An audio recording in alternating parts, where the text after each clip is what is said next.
Hi folks, welcome to Get This. I'm Dr. MM and here's OneNote Episode 1. OneNote is an app developed by Microsoft. This app has made my teaching life much more dynamic, effective, and productive. It has taken the place of Word. Long gone are the days when I used Microsoft Word for my everyday class and school activities. OneNote has certainly won a place in my heart, and it's my daily workhorse everywhere. Windows PCs come with a free version of the app. However, we can unleash its power with a subscription, which we all have, from our district, free of charge. You can also download it from the App Store on your iPhone or get it on Google Play on your Android device.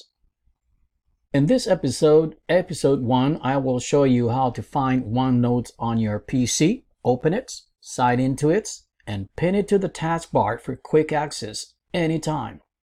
Here we go. Click on the Windows icon down here. Then scroll down to OneNote. Notice that you should also have OneNote 2016.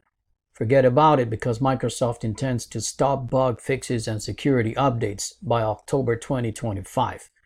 I will only be explaining OneNote, which is usually also called OneNote for Windows 10. So let's click on OneNote here. When the app opens, it's going to be pretty much empty for you. It will not look like anything you see on my screen here because I've been using OneNote for a long time.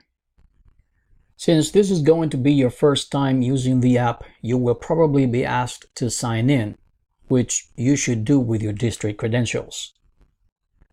This means you must use your district employee number followed by @dateschools.net, like this. Then type in the same password you use for your teacher portal. OneNote will immediately start syncing your notebook. You will probably have one like mine over here saying your first name and @Miami-Dade Public Schools. Now let's pin the app to the taskbar so you don't have to poke around the menu looking for it. It's going to be down here every time you turn on your computer. All you need to do is right-click on the app. When the contextual menu opens, click on Pin to Taskbar. That will be all. Well, that'll do it for today. Stay tuned for more episodes showing you how to use OneNote. I'm Dr. MM, and I really want you to get this.